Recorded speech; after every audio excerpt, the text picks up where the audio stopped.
douceurs qui ont divisé l'histoire en deux, du crépuscule du vendredi, lorsque la terre a tremblé sous la croix, jusqu'à l'aube du dimanche, lorsque la pierre du sépulcre a été renversée, quelque chose d'invisible mais d'immense s'est accompli. Quelque chose que la foi a transmis à voix basse au fil des siècles, caché dans les symboles et les croyances anciennes, mais que peu ont osé prononcer clairement.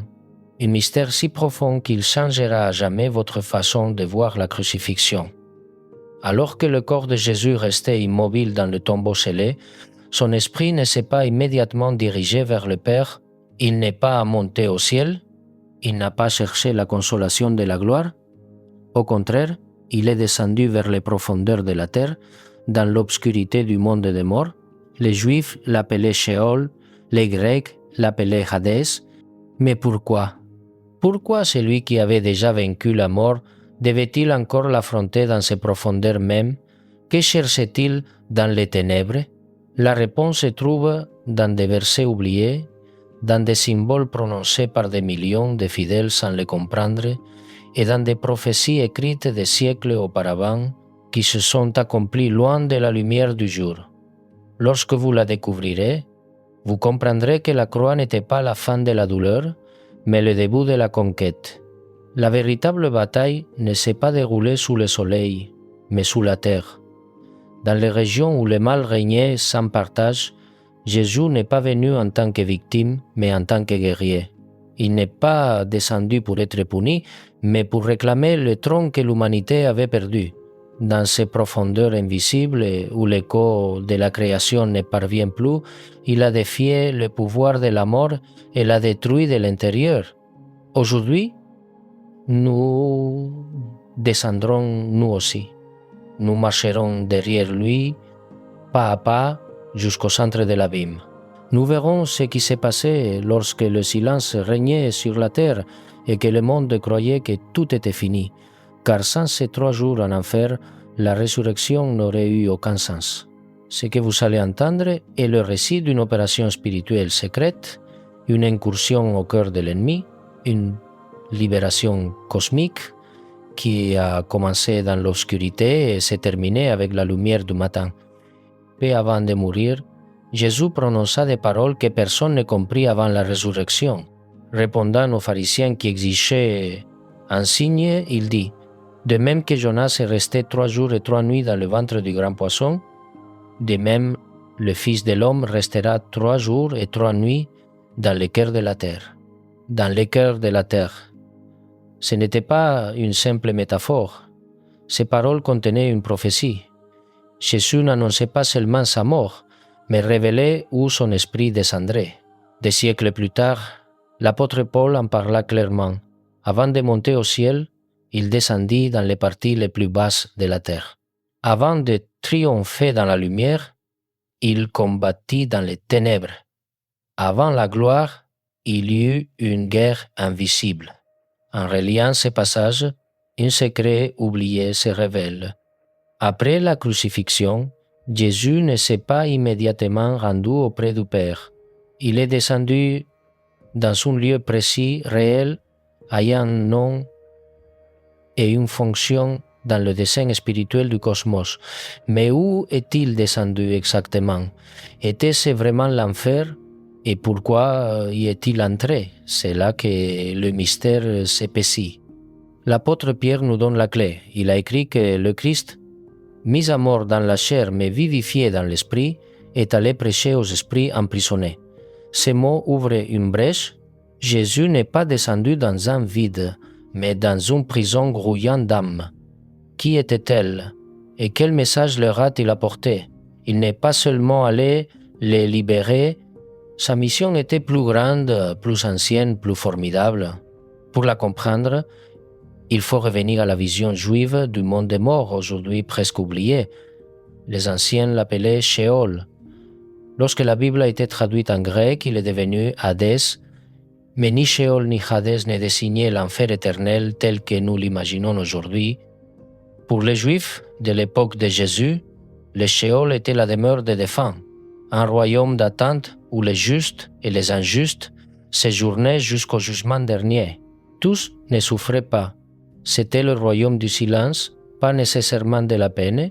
Cependant, certaines traditions disaient qu'il était divisé en deux zones. Une zone de réconfort, appelée celle d'Abraham, et une zone de tourment, réservée aux méchants. Imaginez une immense prison divisée en deux sections. D'un côté, des âmes qui reposent en paix, éclairées par l'espoir. De l'autre, des âmes désespérées, conscientes de leur destin. Entre elles, un abîme infranchissable. Et au-dessus de tout cela, un gardien qui détient les clés du royaume de la mort. Et voici qui étaient réellement les esprits emprisonnés, non pas des démons ni des anges rebelles, mais des êtres humains, des âmes anciennes, qui avaient vécu et attendu la venue du Messie. Et c'est précisément vers eux que Jésus est descendu pour annoncer ce que personne n'avait jamais entendu auparavant.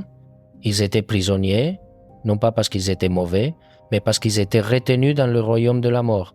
Personne seul ne pouvait en franchir les seuils.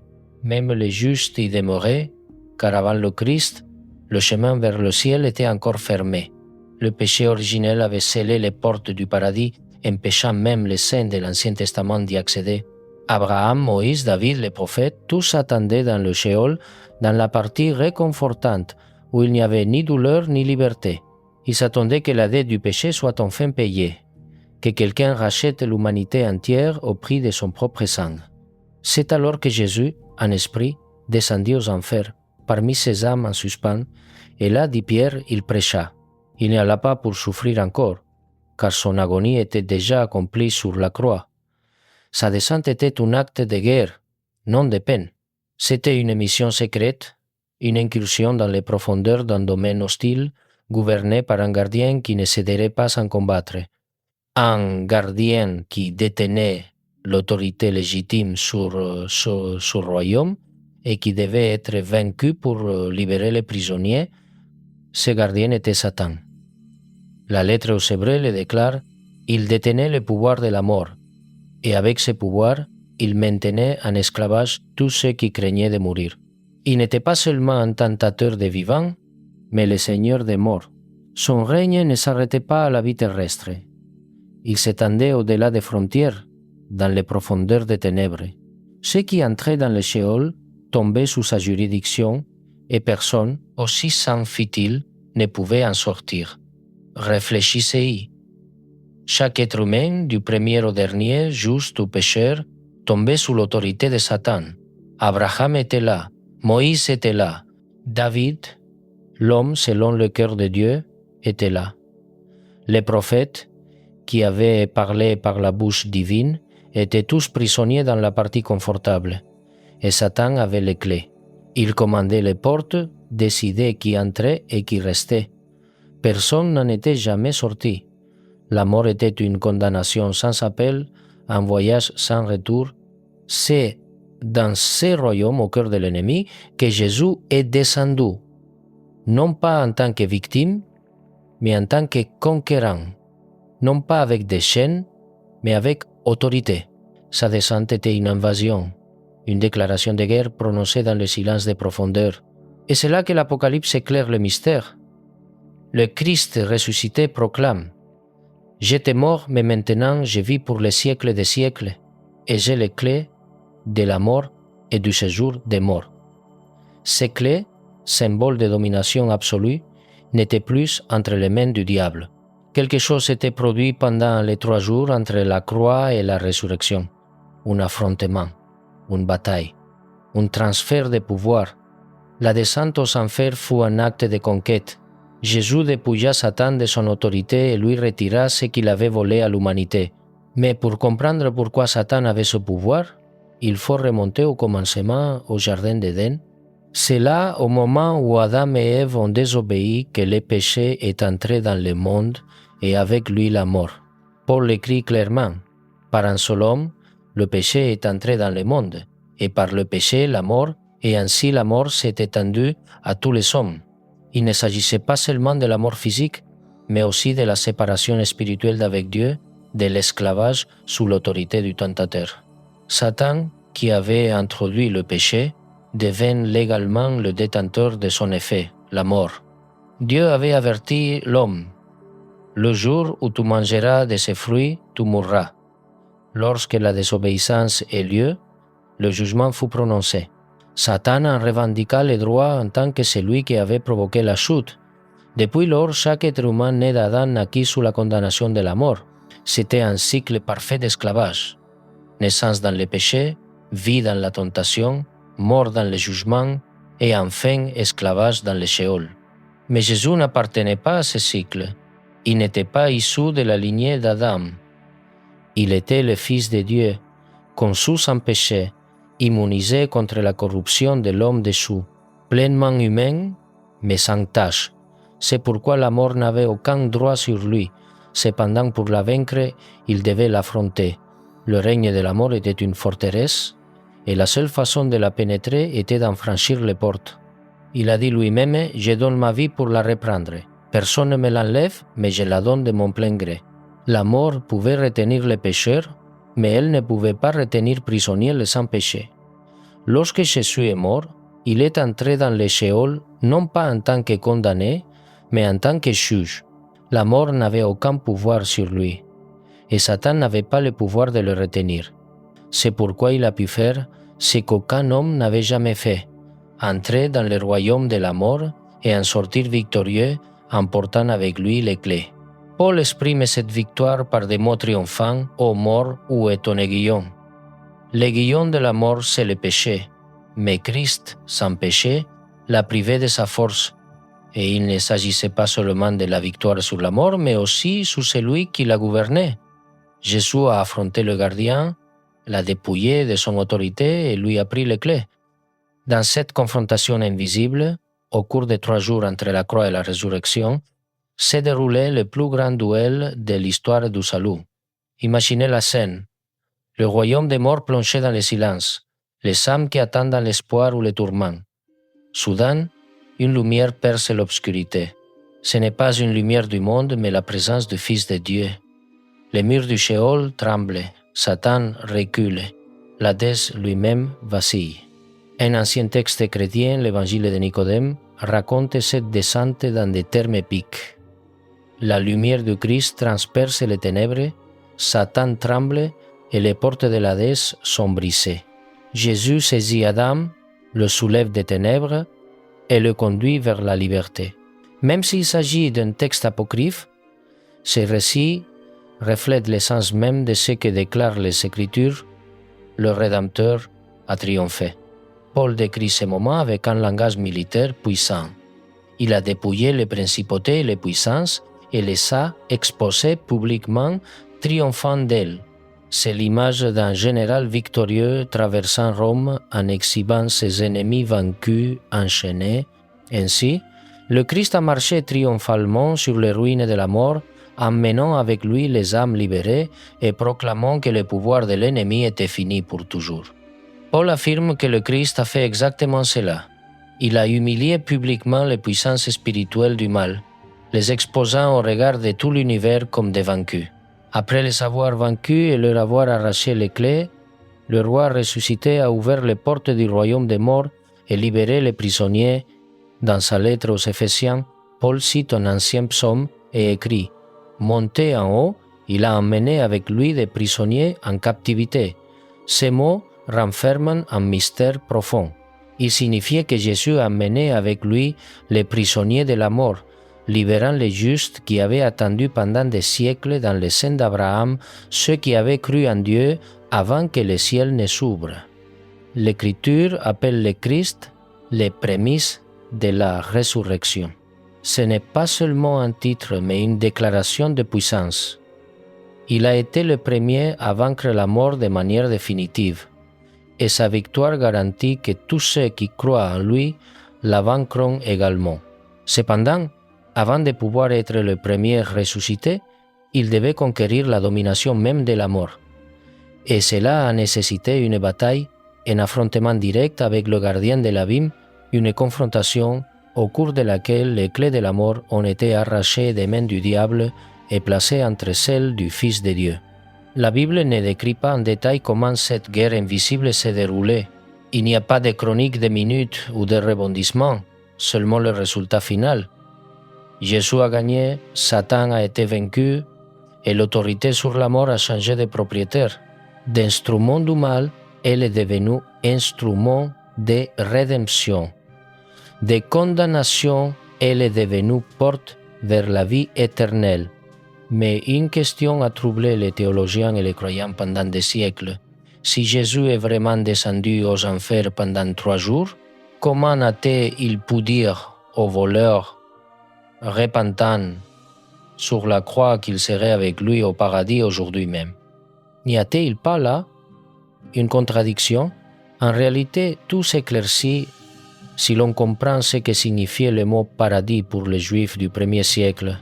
Sur la croix, l'un des voleurs reconnut en Jésus le Fils de Dieu, et le Christ lui répondit, « En vérité, je te le dis, aujourd'hui tu seras avec moi au paradis. » À première vue, il semble impossible de concilier cette promesse avec la descente aux enfers. Mais pour les Juifs de l'époque, le paradis ne désignait pas encore le ciel où réside le Père. Le paradis était le lieu de paix réservé aux justes défunts, la partie lumineuse du Sheol appelée Sein d'Abraham, une oasis de repos au sein du royaume de la mort, loin des tourments mais pas encore dans la gloire. Jésus promit donc aux voleurs qu'ils se retrouveraient là-bas, dans la partie réconfortante. Et cette promesse était réelle, car le Christ était sur le point de descendre précisément à cet endroit pour apporter la victoire. Le voleur ne mourut pas comme un condamné, mais comme l'un des premiers à entrer dans le repos conquis par le Messie. Il y a également un détail linguistique curieux. Les manuscrits grecs les plus anciens ne contenaient pas de signes de ponctuation. Certains chercheurs suggèrent donc une lecture différente de la phrase. « En vérité, je te le dis aujourd'hui, tu seras avec moi au paradis. » Dans cette version, aujourd'hui ne fait pas référence au moment de l'arrivée, mais au moment de la promesse. Ce n'est pas l'interprétation la plus répandue, mais elle montre à quel point un petit détail peut ouvrir de nouvelles perspectives. Quelle que soit l'interprétation, l'essence reste inchangée. Jésus est descendu aux enfers non pas en tant que prisonnier, mais en tant que vainqueur. Sa mission était d'ouvrir la voie afin que les âmes des justes puissent enfin sortir de leur attente millénaire et après la résurrection, entrer en présence de Dieu. Mais qu'a-t-il fait exactement pendant ces 3 jours dans le royaume des morts? Pierre l'écrit clairement, « Christ est allé prêcher aux esprits emprisonnés. » Le verbe grec utilisé, kérusso, ne signifie pas évangéliser au sens d'offrir le salut, mais proclamer, annoncer comme un héros royal. Jésus n'offrait pas une seconde chance aux damnés. L'Écriture affirme qu'il est réservé aux hommes de mourir une seule fois, après quoi vient le jugement. Il n'y avait pas d'appel. Son annonce était un décret de victoire. Aux ennemis spirituels, il proclama leur défaite éternelle. Aux justes, il annonça que l'attente était terminée. Le prix avait été payé, la porte était sur le point de s'ouvrir et la captivité spirituelle de l'humanité était sur le point de prendre fin. Imaginez la scène.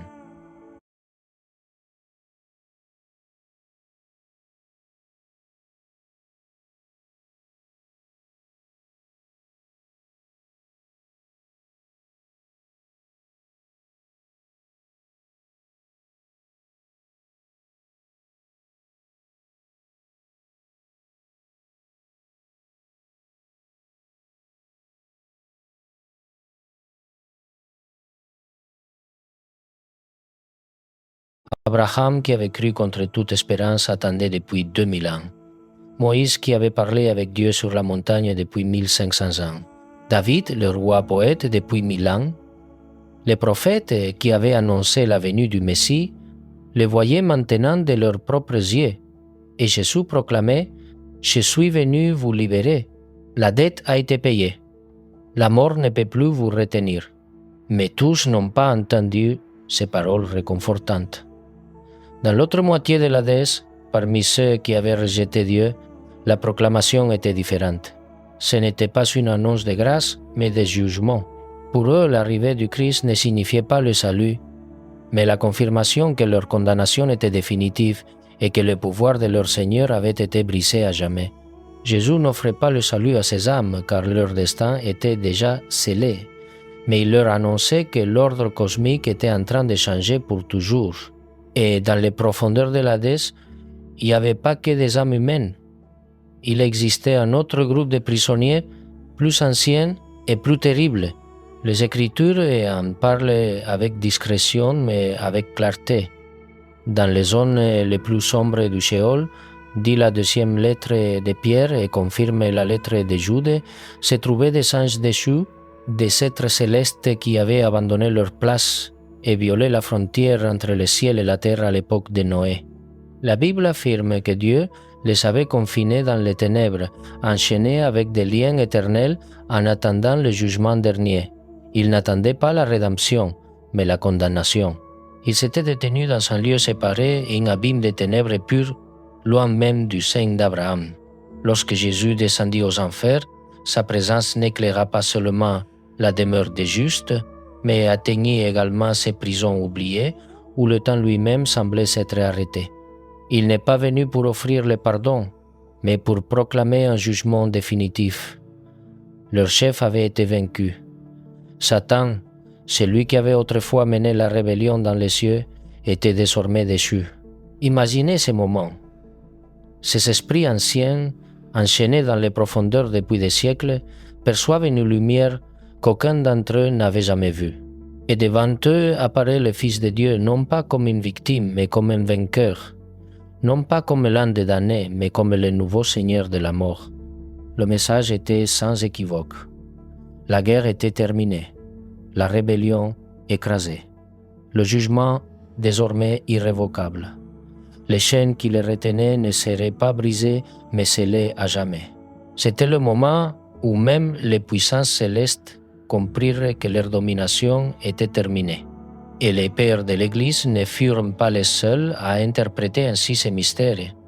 Les premiers chrétiens virent dans cet événement l'accomplissement des anciennes prophéties. L'une des plus solennelles se trouve dans le psaume 16, où David écrit « Tu ne livreras pas mon âme au séjour des morts, tu ne laisseras pas ton sein voir la corruption. » Pendant des siècles, ces paroles sont restées une énigme. David était mort, son corps s'était décomposé, son âme était descendue dans le séjour des morts. De qui parlait-il donc? La réponse est venue le jour de la Pentecôte. Devant la foule rassemblée à Jérusalem, Pierre prononça le premier sermon de l'histoire chrétienne. Il cita ce psaume et expliqua. David ne parlait pas de lui-même, mais du Messie. Il prophétisait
que l'âme du Christ ne serait pas abandonnée dans le séjour des morts et que son corps ne connaîtrait pas la corruption car il ressusciterait, et il conclut.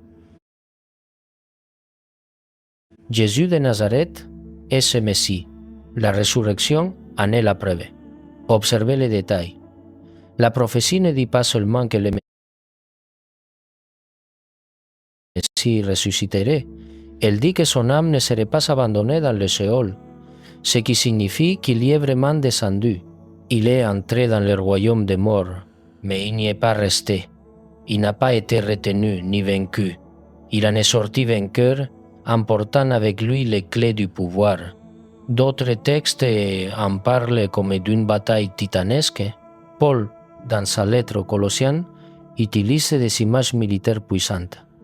Le Christ a dépouillé les principautés et les puissances, les a exposées en public, triomphant d'elles. C'était le langage des processions romanes. Le général vainqueur traversait la ville en montrant ses ennemis enchaînés. C'est ce que le Christ a fait avec les puissances spirituelles.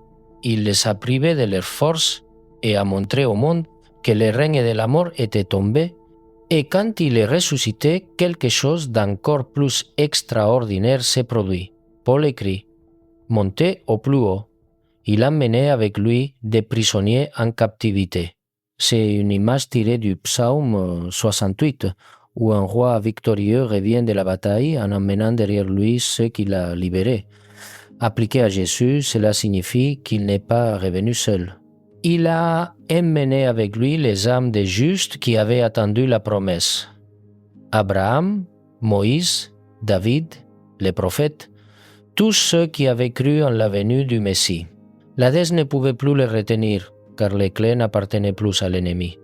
L'évangile de Matthieu raconte un signe visible de ce qui s'est passé dans le monde invisible. Immédiatement après la résurrection de Jésus, les tombeaux s'ouvrirent et de nombreux corps de saints ressuscités apparurent à beaucoup. Les morts se sont relevés, on marchait dans les rues de Jérusalem et on était vus par de nombreux témoins. Ce n'était pas un symbole, mais une manifestation physique de la victoire spirituelle. Les portes du royaume de la mort avaient été brisées et la vie s'est déversée à nouveau dans le monde. Ce fut une preuve publique d'un triomphe invisible. Mais l'histoire ne s'arrêta pas là. La victoire du Christ n'effaça pas immédiatement l'existence de l'Hadès, car sa destruction définitive n'aura lieu qu'à la fin des temps. Cependant, après la résurrection, sa structure spirituelle changea pour toujours. Les clés ne sont plus entre les mains de l'ennemi, elles appartiennent désormais au Fils de Dieu. Jésus est devenu le Seigneur du royaume des morts. Avec ses clés, il peut ouvrir ou fermer, libérer ou retenir, selon sa volonté. Les portes de la mort n'ont pas été détruites, mais elles ne sont plus un lieu de désespoir. Depuis lors, chaque croyant qui meurt ne descend plus dans une prison, mais franchit un seuil qui le conduit en présence de son Seigneur. Jésus n'offrait pas le salut à ces âmes, car leur destin était déjà scellé, mais il leur annonçait que l'ordre cosmique était en train de changer pour toujours. Et dans les profondeurs de l'Hadès, il n'y avait pas que des âmes humaines, il existait un autre groupe de prisonniers, plus anciens et plus terribles. Les Écritures en parlent avec discrétion, mais avec clarté. Dans les zones les plus sombres du Sheol, dit la deuxième lettre de Pierre et confirme la lettre de Jude, se trouvaient des anges déchus, des êtres célestes qui avaient abandonné leur place et violé la frontière entre le ciel et la terre à l'époque de Noé. La Bible affirme que Dieu les avait confinés dans les ténèbres, enchaînés avec des liens éternels en attendant le jugement dernier. Ils n'attendaient pas la rédemption, mais la condamnation. Ils étaient détenus dans un lieu séparé, un abîme de ténèbres pures, loin même du sein d'Abraham. Lorsque Jésus descendit aux enfers, sa présence n'illumina pas seulement la demeure des justes, mais atteignit également ces prisons oubliées où le temps lui-même semblait s'être arrêté. Il n'est pas venu pour offrir le pardon, mais pour proclamer un jugement définitif. Leur chef avait été vaincu. Satan, celui qui avait autrefois mené la rébellion dans les cieux, était désormais déchu. Imaginez ces moments, ces esprits anciens, enchaînés dans les profondeurs depuis des siècles, perçoivent une lumière qu'aucun d'entre eux n'avait jamais vue. Et devant eux apparaît le Fils de Dieu, non pas comme une victime, mais comme un vainqueur, non pas comme l'un des damnés, mais comme le nouveau Seigneur de la mort. Le message était sans équivoque. La guerre était terminée, la rébellion écrasée, le jugement désormais irrévocable. Les chaînes qui les retenaient ne seraient pas brisées, mais scellées à jamais. C'était le moment où même les puissances célestes comprirent que leur domination était terminée. Et les pères de l'Église ne furent pas les seuls à interpréter ainsi ces mystères. Les premiers chrétiens virent dans cet événement l'accomplissement des anciennes prophéties. L'une des plus solennelles se trouve dans le psaume 16, où David écrit « Tu ne livreras pas mon âme au séjour des morts, tu ne laisseras pas ton sang voir la corruption. » Pendant des siècles, ces mots sont restés une énigme. David était mort, son corps s'était décomposé, son âme était descendue dans le séjour des morts. De qui parlait-il donc? La réponse est venue le jour de la Pentecôte. Devant la foule rassemblée à Jérusalem, Pierre a prononcé le premier sermon de l'histoire chrétienne. Il a cité ce psaume et a expliqué que David ne parlait pas de lui-même et du Messie. Il prophétisait que l'âme du Christ ne serait pas abandonnée dans le séjour des morts et que son corps ne connaîtrait pas la corruption, car il ressusciterait. Et il conclut « Jésus de Nazareth est ce Messie ». La résurrection en est la preuve. Observez les détails.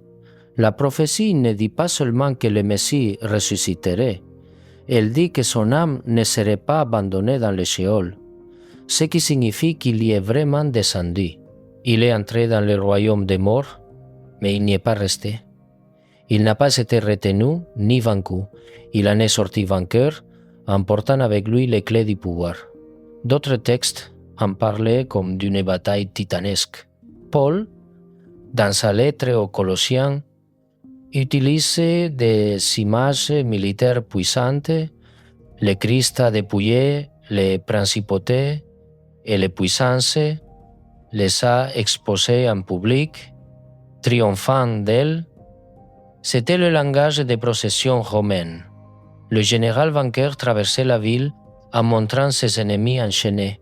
C'est ce que Christ a fait avec les puissances spirituelles. Il les a privés de leur force et a montré au monde que le règne de la mort était tombé. Et quand il est ressuscité, quelque chose d'encore plus extraordinaire s'est produit. Paul écrit « Monté au ciel, il a amené avec lui des prisonniers en captivité ». C'est une image tirée du psaume 68, où un roi victorieux revient de la bataille en emmenant derrière lui ceux qu'il a libérés. Appliqué à Jésus, cela signifie qu'il n'est pas revenu seul. Il a amené avec lui les âmes des justes qui avaient attendu la promesse. Abraham, Moïse, David, les prophètes, tous ceux qui avaient cru en la venue du Messie. L'Hadès ne pouvait plus les retenir, car les clés n'appartenaient plus à l'ennemi. L'évangile de Matthieu raconte un signe visible de ce qui s'est passé dans le monde invisible. Immédiatement après la résurrection de Jésus, les tombeaux s'ouvrirent et de nombreux corps de saints ressuscités apparurent à beaucoup. Les morts se relevèrent, marchèrent dans les rues de Jérusalem et furent vus par de nombreux témoins. Ce n'était pas un symbole, mais une manifestation physique de la victoire spirituelle. Les portes du royaume de la mort avaient été brisées et la vie s'est déversée à nouveau dans le monde. Ce fut une preuve publique d'un triomphe invisible, mais l'histoire ne s'arrêta pas là. La victoire du Christ n'effaça pas immédiatement l'existence de l'Hadès, car sa destruction définitive n'aura lieu qu'à la fin des temps. Cependant, après la résurrection, sa structure spirituelle changea à jamais. Les clés ne sont plus entre les mains de l'ennemi, elles appartiennent désormais au Fils de Dieu.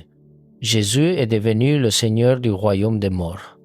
Avec ces clés, il peut ouvrir ou fermer, libérer ou retenir, selon sa volonté. Les portes de la mort n'ont pas été détruites, mais elles ne sont plus un lieu de désespoir. Depuis lors, chaque croyant qui meurt ne descend plus dans une prison, mais franchit un seuil qui le conduit en présence de son Seigneur. Jésus n'offrait pas à ces âmes une seconde chance. Leur jugement était déjà scellé, mais son arrivée dans l'Hadès était néanmoins une annonce. L'ordre du monde allait changer pour toujours. Et dans les entrailles les plus sombres du royaume des morts, il n'y avait pas que des hommes. Il y avait un autre type de prisonniers, beaucoup plus anciens et dangereux, les anges déchus, les esprits de la rébellion primitive. La deuxième lettre de Pierre est celle de Jude. racontent qu'ils ont abandonné leur demeure céleste et ont été enchaînés dans les ténèbres en attendant le jugement dernier. Ce n'étaient pas des âmes en attente de rédemption, mais des êtres condamnés depuis des siècles. Leur prison se trouvait au niveau le plus profond du Sheol, dans une région séparée et impénétrable. Lorsque Jésus descendit aux enfers, son autorité ne s'arrêta pas à la lumière du sein d'Abraham, elle pénétra jusqu'à ces ténèbres éternelles, atteignant les rebelles emprisonnés depuis l'époque de Noé, non pas pour les libérer, mais pour leur proclamer que la guerre était finie. Leur chef, Satan, avait été vaincu. Imaginez la scène. Ces créatures célestes déchues, enchaînées depuis des millénaires, tremblent devant la présence du Fils de Dieu, non pas d'un homme terrassé par la mort, mais d'un roi qui venait d'arracher à l'ennemi le pouvoir de la mort elle-même. Son message était sans équivoque. Le règne des ténèbres était tombé et leur condamnation était désormais définitive. Les premiers chrétiens virent dans cet événement l'accomplissement d'anciennes prophéties. Dans le psaume 16, David écrit « Tu ne livreras pas mon âme au séjour des morts, tu ne laisseras pas ton sang voir la corruption. » Pendant des siècles, personne ne comprit le sens de ces paroles. David était mort, son corps s'était décomposé, son âme était descendue dans le séjour des morts. De qui parlait-il donc? Le jour de la Pentecôte, Pierre a résolu le mystère. Devant la foule de Jérusalem, il a déclaré que David, en tant que prophète, parlait du Messie à venir. Il prédisait que le Christ descendrait dans le Sheol, mais qu'il n'y resterait pas. Son corps ne connaîtrait pas la corruption et son âme ne serait pas abandonnée. La résurrection de Jésus était la preuve que cette prophétie s'était accomplie. Remarquez les détails. La prophétie ne dit pas que le Messie éviterait la descente, mais qu'il n'y serait pas abandonné. Cela implique qu'il y est vraiment entré, qu'il a affronté la mort sur son propre terrain et qu'il en est sorti victorieux. Paul, dans sa lettre aux Colossiens, décrit ce moment avec des mots propres au champ de bataille. Le Christ a dépouillé les principautés et les puissances, les a exposées publiquement, triomphant d'elles. C'est l'image d'un général traversant Rome en exhibant ses ennemis vaincus enchaînés. Et comme un roi revenant de la guerre, Jésus n'est pas monté seul. Paul écrit « Monté au plus haut, il a emmené avec lui des prisonniers en captivité. » Cette image est tirée du psaume 68 qui célèbre le retour triomphal d'un souverain avec les prisonniers libérés à sa suite. Le Christ, ressuscité d'entre les morts, emmena avec lui les âmes des justes qui avaient attendu dans les sein d'Abraham, Moïse, David, les prophètes, tous ceux qui avaient cru à la promesse. L'Hadès ne pouvait plus le retenir. Les portes s'ouvrirent et une procession d'âmes justes suivit le Rédempteur vers la lumière. L'évangile de Matthieu confirme que quelque chose d'extraordinaire s'est produit à Jérusalem immédiatement après la résurrection. Les tombeaux s'ouvrirent et de nombreux corps de sang qui dormaient s'élevèrent et apparurent à beaucoup. C'était le signe terrestre de ce qui s'était passé dans le monde spirituel. La mort avait été vaincue et certains des rachetés sont revenus à la vie comme preuve visible de la victoire, mais l'histoire ne s'arrête pas là. L'Hadès n'a pas été détruit, du moins pas encore. Il continue d'exister en tant que réalité spirituelle dans l'attente du jugement dernier, lorsque, comme le dit l'Apocalypse, la mort et l'Hadès seront jetés dans les temps des faits. Cependant, depuis ce jour, le royaume de la mort n'appartient plus à l'ennemi. Les clés sont entre les mains du Christ. Avec ces clés, il peut ouvrir et fermer, libérer ou retenir. Il est le Seigneur de la vie et de la mort.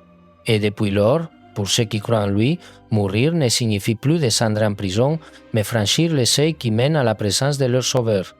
L'Église contemple le corps du Christ qui repose dans les tombeaux et, au même instant, sa mystérieuse descente dans le royaume des morts. C'est le jour où le roi entre dans la forteresse de l'ennemi pour libérer les prisonniers. Cette méditation pleine de poésie et de mystère est particulièrement vivante dans la tradition orthodoxe, qui chante le vendredi et le samedi saint d'anciens hymnes chargés de drames et d'émerveillement. Dans ce chant, Hadès est décrit comme une créature vivante, un gardien terrifié qui crie lorsqu'une lumière inconnue déchire ses ténèbres.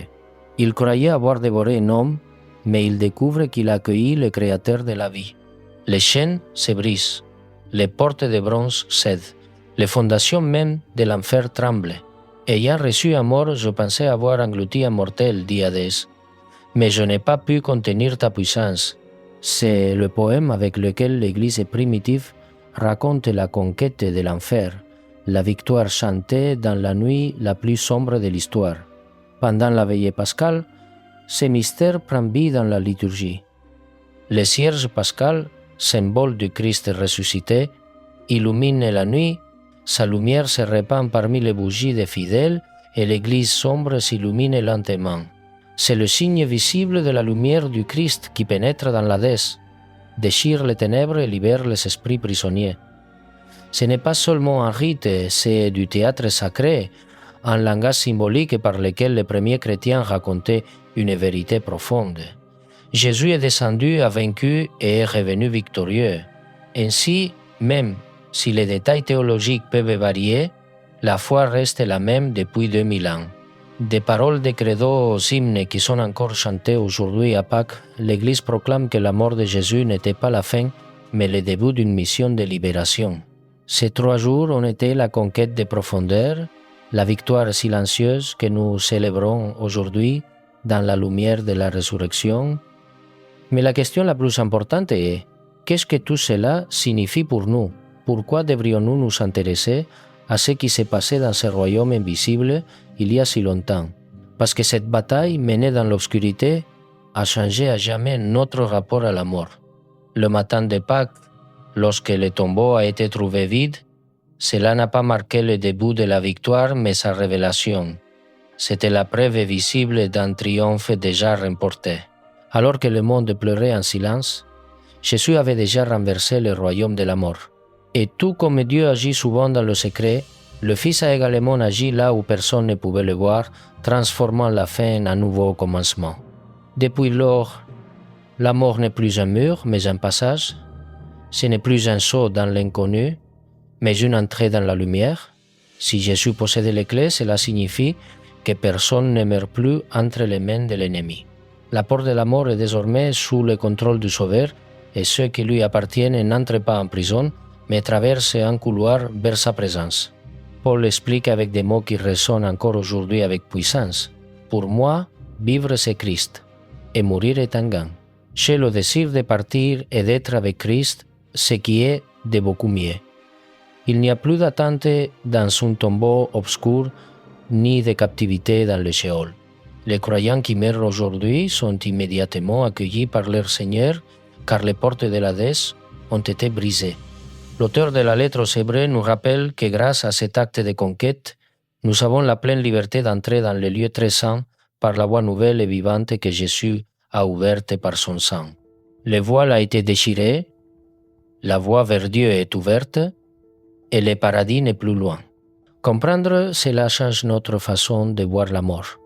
Beaucoup de ceux qui ont redécouvert la vérité de ces 3 jours ne considèrent plus les funérailles comme des adieux définitifs, mais comme des au revoir. Ils comprennent que le ciel n'est pas un rêve lointain, mais une réalité déjà accessible grâce au Christ. Les âmes des justes n'attendaient plus derrière une porte fermée. Cette porte a été ouverte et le chemin est prêt.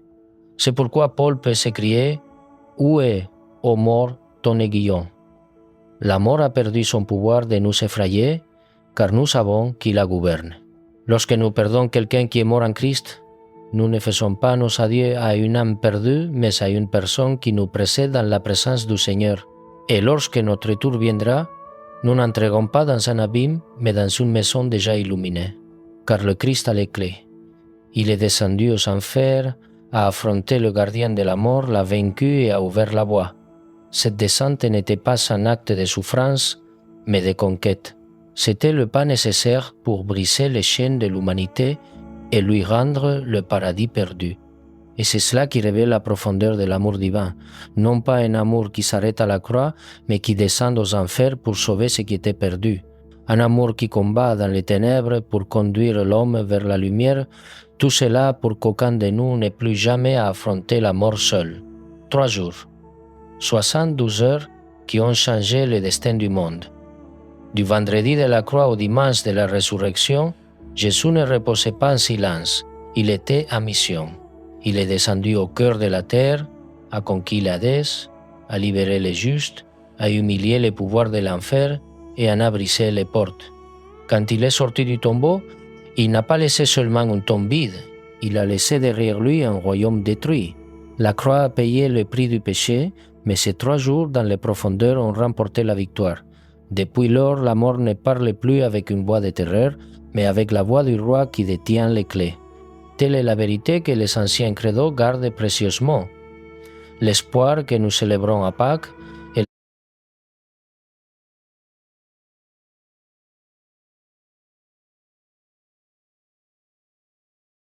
la certitude qui accompagne chaque croyant. Jésus n'est pas seulement mort pour nous, il est descendu pour nous.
Il a vaincu pour nous et il a ouvert la voie vers le paradis. De ces 3 jours sont nées la liberté de l'homme et la fin de la peur. Car le roi vit, règne et ne rendra jamais les clés de la mort. Et cette vérité, encore aujourd'hui, change tout.